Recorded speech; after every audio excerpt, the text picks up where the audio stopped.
God, it's him. Oh no. That's right, Tsunami.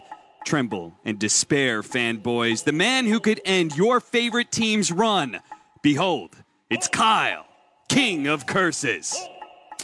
Speaking of curses, Cap, we got a pretty strong one already in this game. Yes, we do. Arteezy, the curse. Is it going to be real or is it going to be not? This is an opportunity to be able to finally break that curse, Kyle. 27 Valve Premier events, 14 top fours, 0 wins. Oof. That one's got to hurt. Evil Geniuses, they've been at the last 3 Valve Majors. Dream League, 3-2. Singapore Major, 3-2. And now they're in the finals against LGD and yet to have been able to claim the victory, Kyle. Definitely the best 2 teams in the tournament, but I think we all know there's a clear favorite. It's PSG.LGD. Oh, the God. undisputed best team here at the AniMajor. I'll go so far as to guarantee they're going to take this dub. I'd like to take a moment to apologize to the Chinese fans who are watching this broadcast. We can't control Kyle. It just is what it is. So I guess it's going to be the Kyle curse versus the Arteezy curse. Which one of these two is going to be stronger? And you know, Kyle, I was actually talking to Jack earlier. Jack, KBBQ, our insider in the Chinese scene. And he described Ame is in the Chinese scene, he's got a little bit of Artur vibes. And you can get it, right? The last 3 TIs he's been at. 2nd, 4th, 3rd. I mean, he was removed from LGD and then invited back because they realized that you just can't replace him. No. Who has the guts to pick an axe for himself in the first game of a Grand Final Bo5? This is another player notable for losing a 5th game of a Grand Final Best of 5 with a last pick AniMajor for himself, trying to do his best burning impression, but many throughout the years have tried and failed to do just that. Either way, like the draft from both sides, pretty balanced, a bit of what you'd expect in the first game. Remember, it's a Bo5. It's a long series. We can expect there to be an independent meta that will develop as the games go on, but the carry Nature's Prophet has been deadly from EG. 2-2 split on the bounties. Did you hear our draft panel? They were actually both favoring LGD's lineup. What do you think it was about LGD's draft that motivated them to go for the Chinese team here? Well, they're definitely fans of the Ame Axe. I think it's just, again, really gutsy pick. I am concerned for PSG.LGD's ability to deal with Timbersaw. And Razor against Lina, this is one of the more unfavorable matchups. I expect Abed to do quite well here. However, they do have the Hoodwink. That's key because Break against Timber is obviously a hard counter. EG with the Lion Clock can be very effective as well, just zoning out team fights. We've talked throughout the tournament a lot about how Clock is very adept at hunting Hoodwink through the trees. Nothing to say. He's already got something to say about that matchup. Kyle, he's gotten the first 2 denies of the wave. So he may already be in Abed's head. Fly, looking to run down Y here. Of course, battery assault level 1. Not the greatest amount of damage, but he's so far away from the tower. He's got a fairy fire. Fly does have the movement speed advantage here.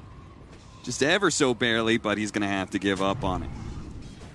And he drops the sentry as well.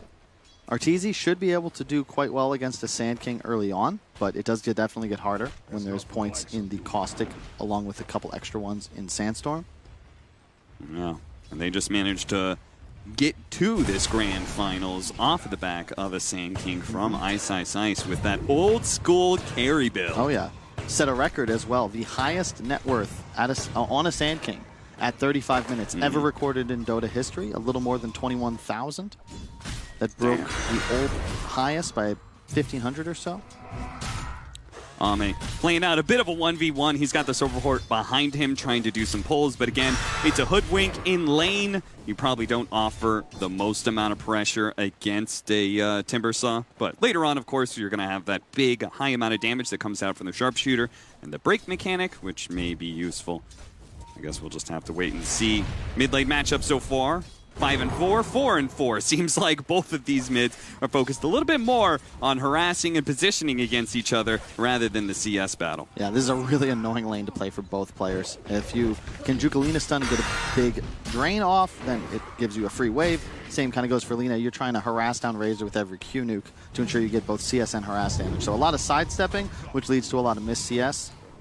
Top lane, 2-point Sandstorm. Arteezy not really able to do too much anymore. It's likely going to just be a farm-for-farm trade.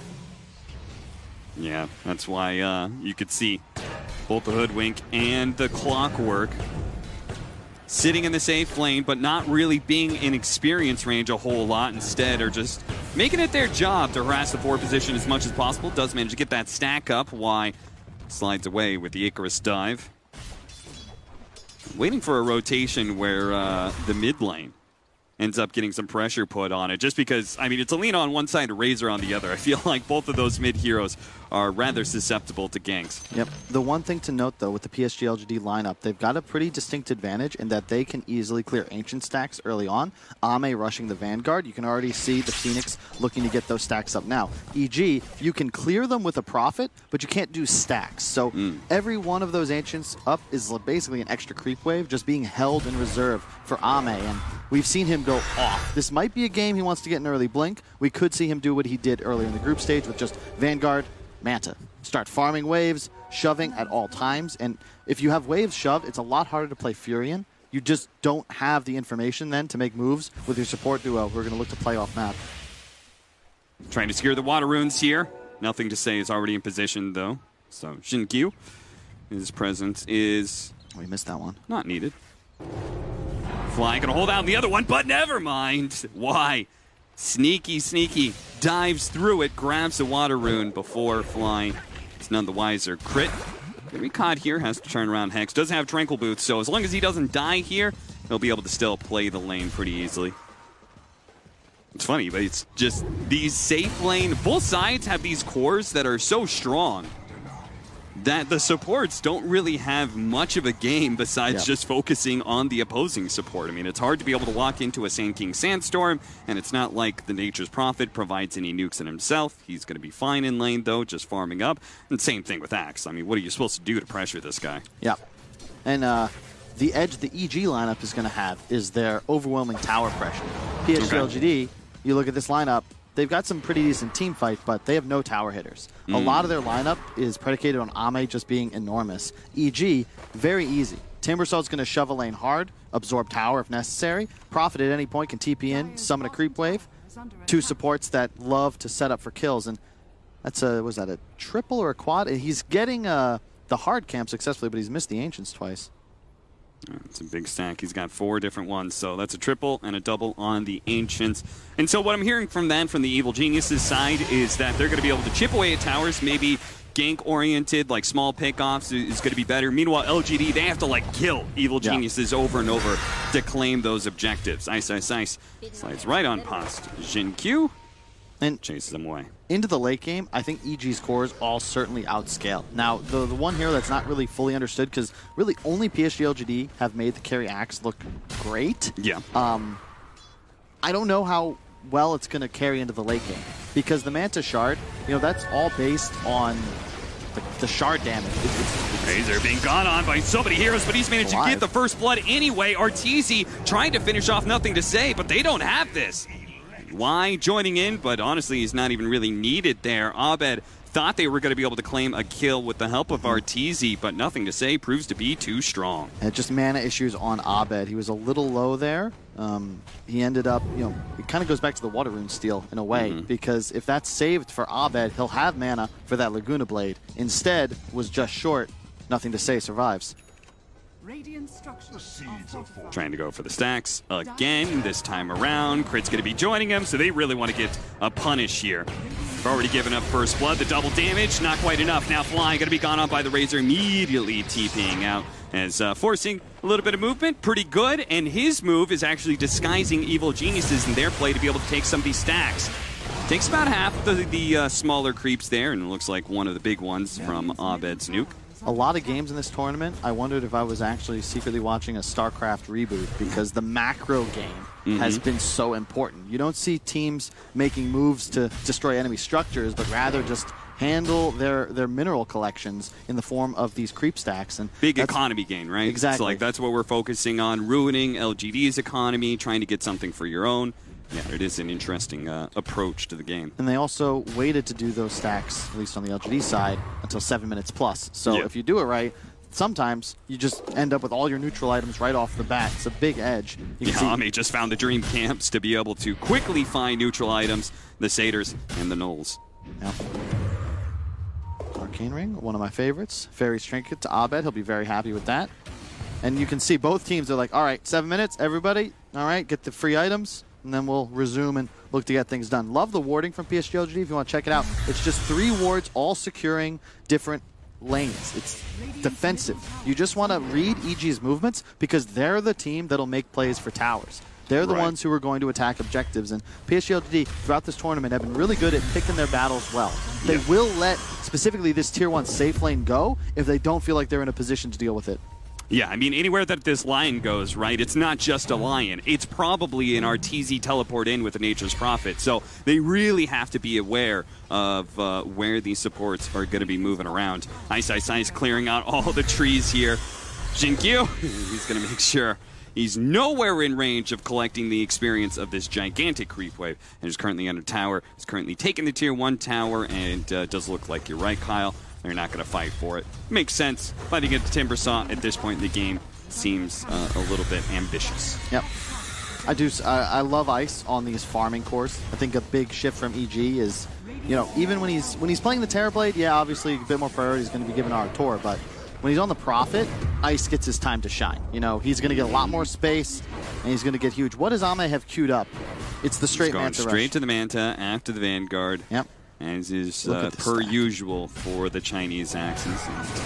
It's a big reason why LGD managed to make it look the best coming from the region that created this. I was thinking maybe he waits for the blink. Like, we've seen this before. Yeah. They will have issues trying to make plays, but I think he's got the right read where for them to win this game, they need a crazy sick timing at his shard. And that's what they're going to need to then use to get a game-winning advantage because the EG lineup will outscale past that. Shard and spin damage does not scale. This Furion Sprout doesn't work against the Hoodwink. Scurries right through those trees. Now scouted out, but EG, will they be able to pressure? In early Tier 2, very important because of the denial of the outpost. Start grinding out an XP lead. But the thing is, there hasn't been an Ame. He's been just farming. Already with Vanguard Yasha, 1,000 gold ahead of the game. And he will now be, I'd say, more than capable of planting himself in front of an objective to keep it alive. It's really just Isis Timber and then the double ult damage from the Lion and the Lena. Lion and the Lena that he has to worry about. So Evil Geniuses, they've taken 1 tower, but now Axe can help defend. So pushing some of these towers is going to be harder. Give it another 10 minutes, and then the carry Axe is going to be online with both the Manta and the Shard, in which case your map control game starts going to shit because illusions are pushing in the lanes everywhere. And then you give it probably, what, maybe another 5 minutes after that. He's going to have the Blink Dagger. Another 5 minutes after that, he's going to be threatening BKB. Like, this is a hero that starts scaling incredibly quickly if you let him have this longer period of rest that we're currently watching. And PSG.LGD moving in through the smoke. Going to be able to pop on a fly. That's going to be the reveal of the Blink Dagger. Both ultimates being thrown here to make sure that Fly dies as quickly as possible, but there is the rebuttal. Evil Geniuses will find Jinkyu, and even trying to catch Faith Beyond, LSA just a little bit shy, though. I just want to get something done. Notably, both carries farming opposite mirrored sides of the map, but Ame's getting just a little bit more gold. He farms Ancients about twice as fast. Same goes for most creep camps. So Arteezy, again, it's more about securing the objectives, the early game lead. He will at some point have a Witchblade too, one of the more effective items of dealing with these strength heroes. So while the triangle isn't as important for Evil Geniuses, their play is to take LGD's side of the map more often. So they're already playing for that jungle. They can get this mid-tower, but interruption? No, nice jump in from Fly to be able to stop Faith Beyond, but that bushwhack, it stopped the Timber Saw from being able to kill the Sand King. The Sharpshooter puts him down, and Abed, he's one step ahead, nothing to stay. Gonna be able to catch him. Oh, so close. Just barely. Gets the kill, 4 down on the side of Evil Geniuses, and PSG.LGD might just be the ones to take the mid-tower first. That was such an incredible collapse. We'll see that back, but they already had wards on both ends of that mid-tower. They'll lose, no, not even. They don't lose the objective, but they just, out of nowhere, suddenly there's 5 heroes. And Arteezy, the problem with Furion is you need to have that numbers advantage, the pressure advantage. He can't teleport in there. Crit, unfortunately, got killed just before the finger went out. And they just had nothing doing. The great initiation from Faith Beyond, the early Blink Dagger paying dividends. EG don't have that same sort of initiation. We're going to see it right now. Yeah, they get the counter initiation. The finger interrupted. Just in time. And no finger, no whirling death that would have also killed the Sand King. Just beautiful stuff from Xinkyu. They also keep Faith Beyond alive somehow. So he's sitting in the sandstorm for an extra 3-4 seconds before he eventually tumbles. But it's so much AoE magic damage. There's 3 EG heroes inside of it. There's nothing you can do about it. Timber, theoretically, very good hero against the SK, but when you're standing in the middle of a sandstorm, it does not feel nice, and they'll deny the tower and thus the resources to EG. As you were saying, PSG.LGD, depending on their lineup, what they judge, what they deem to be best, sometimes they're willing to give up certain objectives, and here they're going to concede this mid tower, and in exchange, they're going to have a Manta already for Ame. So at this point, he may actually have the Blink Dagger before he has the Shard, thanks to that one team fight there. Yeah, he is enormous, and it's very spooky to play against him now. He's going to be able to just farm jungle and lanes, also providing more vision just because it's illusions. You know, this is what made EG's Terrorblade and Naga so scary. They're able to obtain gold and information while risking nothing. So Ame, he's farming 2 camps while hitting a tower. EG, they'll make moves towards the bottom half of the map, but there's no objective there, so looking to just trade. I just wonder, well, what is EG's timing? Here comes the epicenter. Thinking about going for the Abed kill here. Faith Beyond canceled it, though. He's going to need more for sure. Yeah, and it seems like the rest of his team isn't quite ready. Now, he can try and sneak in behind Abed here and have some teammates TP in, but there are a couple of heroes from Evil Geniuses off map right now. And there's always the threat of that Nature's Prophet teleport. Of course, one of those heroes off map is Fly. He has an Invis rune right now. By himself. Won't be able to kill Y, but outside of the vision here. Goes for it! Oh, but the battery assault doesn't actually catch Y as he Icarus dives away. That was so sick. The Spidey senses, drops the sentry, sees the Invis clock, but he'll also catch that ward on the outpost and then retreats safely to his own triangle and gets the Ancient stack. This boy's a beast.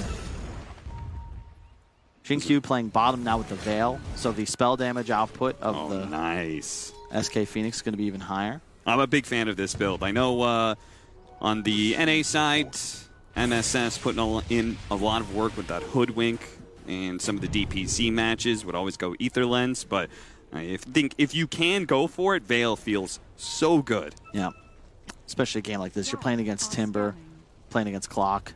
Yeah. You don't see Furion with the BKB until 3rd item, typically. Again, love the PSG.LGD wards. Just fully defensive. 4 sentries, 2 wards in their own woods. They know that that's the area of the map EG is likely to try to make their next big move in. But instead, they're going to smoke behind ice. Has the hood. Pretty tanky. But who do you really go for is the question. Nothing to say. Not the target. It feels like in some ways, why? He's broken the smoke. Fly's going to drop a ward.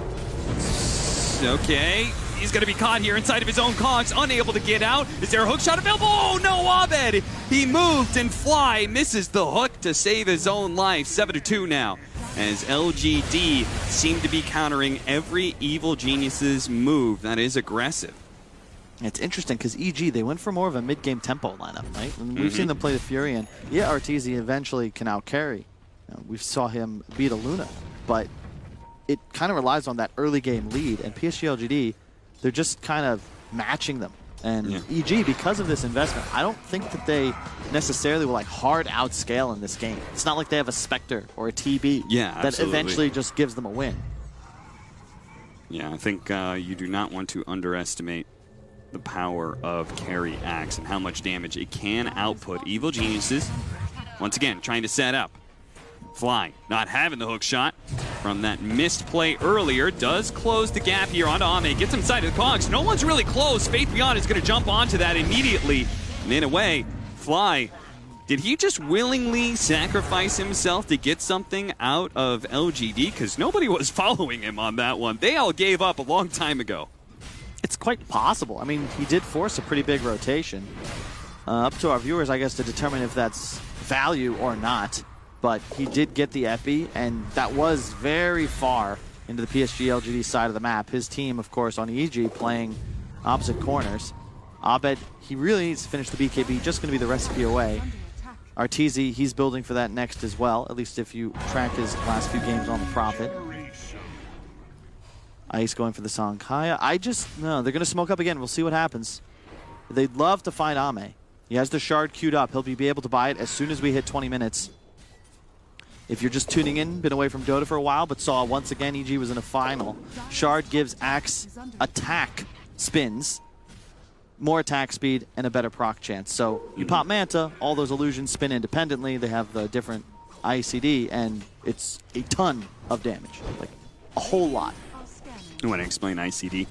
Internal cooldown? Yes, internal cooldown. Abilities sometimes have internal cooldowns to make sure that you don't actually, you know, have a billion attack speed and permamatch somebody, for an example.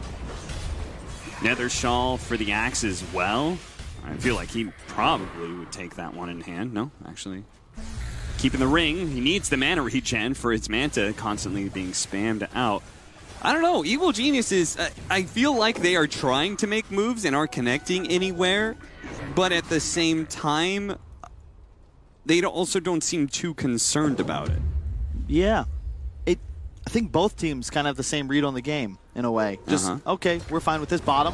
It might be a dead Faith Beyond. Yeah. Big pickup if they can get it. Double ultimates there from Crit and Abed. Finger of Death and Laguna Blade is certainly enough to kill most of the offlaners in the game, and Faith Beyond is no exception. Yeah, there's been a lot of discussion in the green room. Fog specifically talking about how burst damage just feels incredibly strong. Sustained DPS hard to come by, but you know, you can't really ask for more burst from a combo. Yeah. With the two highest damage ultimates in the game just able to go pop.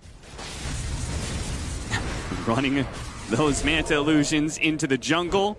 Call onto the Timbersaw. Bushwhack follow-up.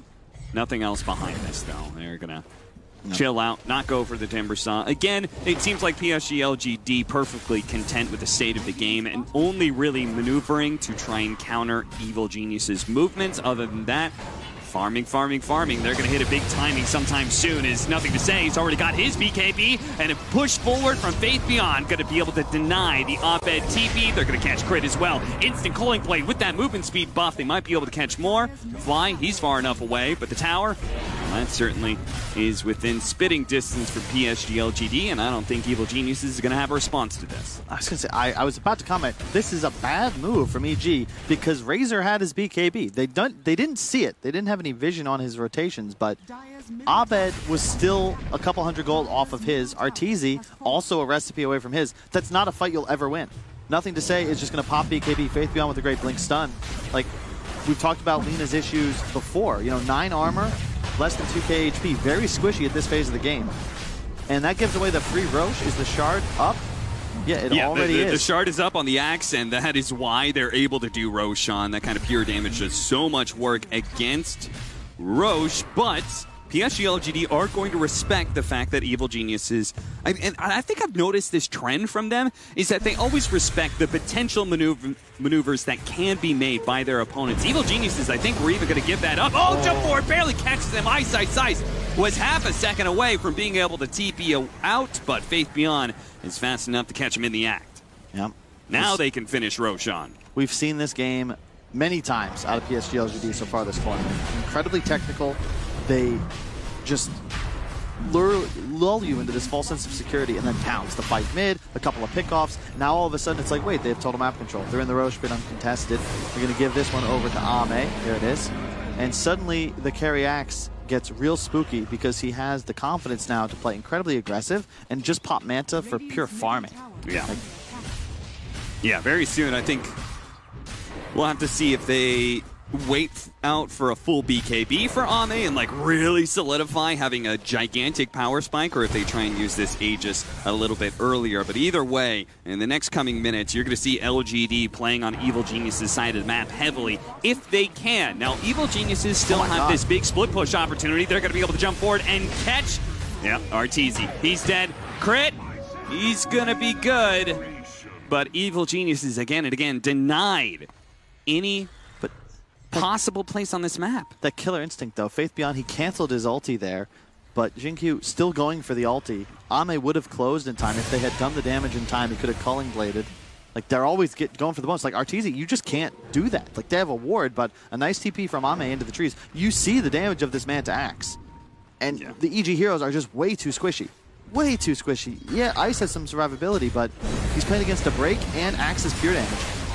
Bushwhack holding in the Timber Saw. They don't have the Sharpshooter. Ice trying to Timber Chain far enough away. Hook shot and a Cogs to be able to keep Nothing to Say back, so they will not be able to chase down this Timber Saw, but they take quite a hefty amount of damage. They're going to be able to continue hitting this bottom tier 1 tower while taking over the triangle of Evil Geniuses. Once again, EG going to look for a movement here. Crit jumping forward with his Blink Dagger, trying to get a Hex or something, but Faith Beyond, he managed to get out of that one, and Crit just suicided into, the long-range Sharpshooter catches the Lina, slowing him down. Self-fuels, now the call, follow-up, he may have gotten the BKB up, but look at the pure damage raining in from Ame. Supernova over the top, Arteezy going to be ran down as well. Double kill for Ame. And Evil Geniuses, Kyle, I'm beginning to think that just like every single game 1 of LGD's run through this upper bracket, that they are going to stomp EG and take a clean victory on the start of a series. I can't disagree with you, Cap. I mean, this team, they've looked unstoppable. EG, another very impressive lower bracket run, but this final boss, PSG.LGD, like, this has just been par for the course. Like, when they win these game 1s, you're underselling it. It's not like it's close.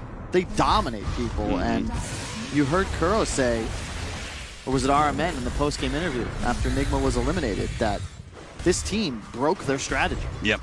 They studied them. The director in the background, Zhao 8, prepared his boys, and they came out fierce and wasn't even competitive. And so far this game 1, you know, EG, they just haven't been able to make any moves. They've got their BKBs, but so what? Here comes Ame again. Oh, nice Yols, pre-click. Sharpshooter, a little bit off the mark there.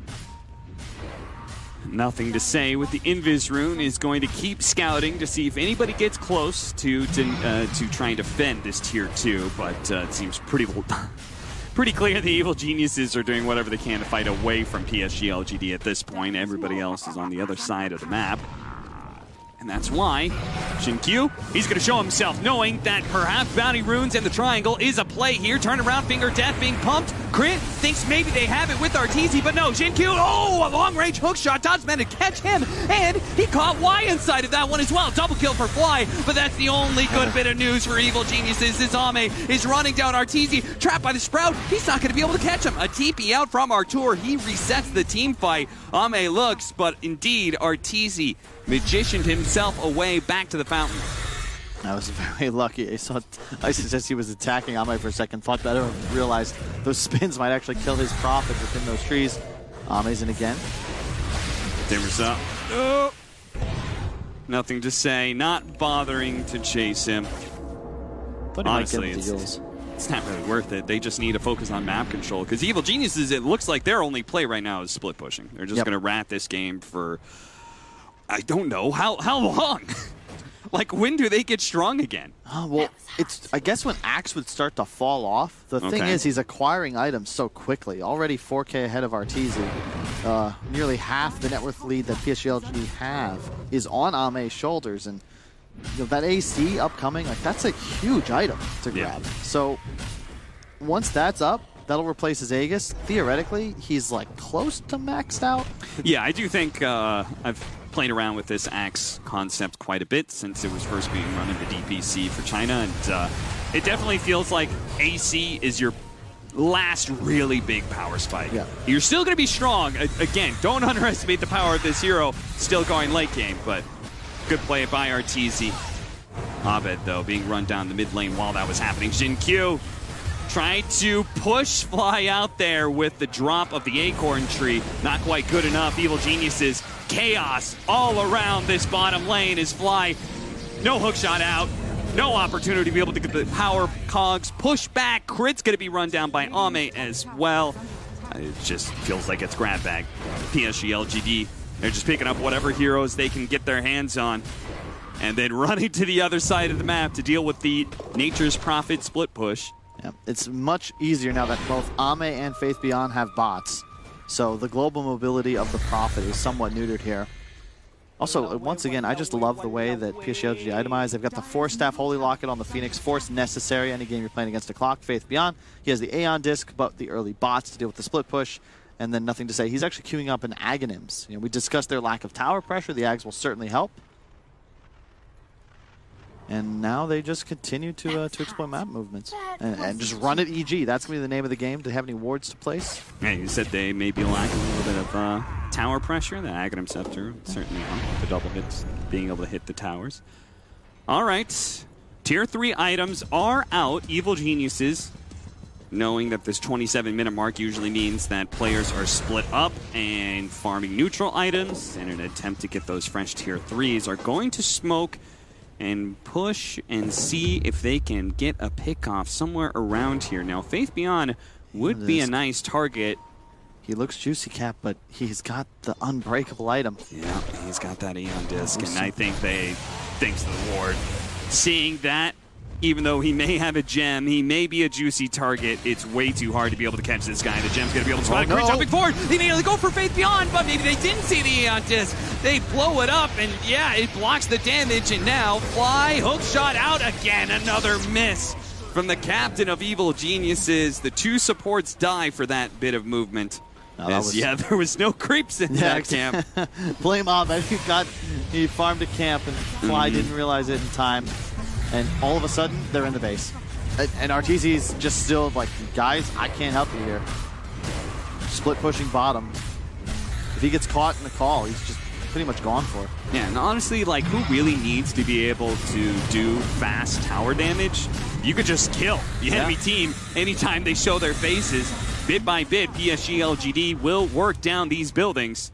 They're going to back up. Again, respecting the idea that Evil Geniuses could be able to take a 5-on-5. Even though they have yet to be able to prove it, they're still saying, all right, well, there's no need for us to try and challenge this right now. Let's let the supports come back up. Let's just do the same thing that we've been doing. Let's get some map control again. They're going to get desperate, and eventually we're going to stomp out those rats. It's just like, look how much Ame farmed, right? He just cleared 3 waves bottom, an extra one with the illusion included, the whole jungle, and his bots, like, he still has 9 seconds on the TP. Like, 30 seconds, he's clearing an entire half of the map and shoving our Tor away from the Tier 2, and now he can just rejoin his team. So they gained about 1,000 gold and more advantage in just that, like, 1-minute retreat. So, yeah, there's no need to try and threaten high ground. All EG has to get back into this is a big team fight. They have their BKBs, and it is still possible for them to kill off the support duo. You could theoretically find nothing to say. And high ground is the best position for Evil Geniuses, not just for the normal reasons, but think about those heroes like Razor. He wants to be able to chase people down into a big area. It's very easy to get a good position out for the Lina to be able to throw out damage without being, risking her own life. And Timbersaw is still a huge threat. You're playing against Axe. That stat loss is quite significant. So, no real rush, though, for PSG.LGD. We got Roche coming up in 1 minute 15. Expect them to get some map control and look to make a play around that. The Shard Roche is a big one. EG, got to be cautious. Crit looking to break the smoke, as is Abed. But they're going to move left. Ward on the high ground. Evil Geniuses don't see it, and as a result, RTZ not even bothering to pop the BKB because he knows the physical damage is going to be too much. It's a tough one for the Nature's Prophet. 0-3 and 4 on our tour, but looking around his team, it's actually not a bad score under the circumstances. Yeah. His support duo. Oh, look at that! That's why I love to see the carry axe. Thanks a lot. You think to yourself, it can't be that big of a deal. He calls you, he pops Manta, all of a sudden they're all 3 spinning constantly, and your health, it just plummets. Yeah, the right clicks of the illusions are no joke either. You consider he's got Orb of Destruction, neutral, -4 armor, -5 from the AC. Lina only has 11, and that's just a free rack. They got kills on 2 cores and 2 side lanes, then take mid racks. Just utter domination around the map by PSG.LGD. I don't know what you do if you're EG here. Pretty sure you call GG. Yes, if Lacoste were, he would say that exactly. Enter, enter once again. There really just isn't much left to do. Game plan a bit better, come back strong. You get 15 minutes. game 2, maybe a different game plan, maybe a different hero. Maybe you ban Axe. It does seem quite powerful, uniquely in PSG.LGD's hands when you consider Faith Beyond. He'll happily play it as an offlaner, but they can so easily shift it to carry on their last pick. Yeah, absolutely. And they just went all in on this power spike around 20 minutes, but maybe that mid-team fight, if you had a do-over EG, perhaps you just don't take that. Because that really felt like the moment PSG.LGD obtained all momentum. One last fight, perhaps. Roshop. They have to be able to take this fight. They have to be able to go for it. Hook shot on into the pit. But the two supports are going to start this team fight in the fountain. They're going to have to TP back in. A sharpshooter managed to nail RTZ. Abed's all in to be able to grab it. He does manage to grab the Aegis. He's going to be coming back soon, but it's going to be under the effect of an exploding sun, as sure enough, he is immediately stunned up. RTZ turns around, kills Faith Beyond. Perhaps not even that. PSG.LGD deny everything from Evil Geniuses. Game 1, they thoroughly work the North American squad.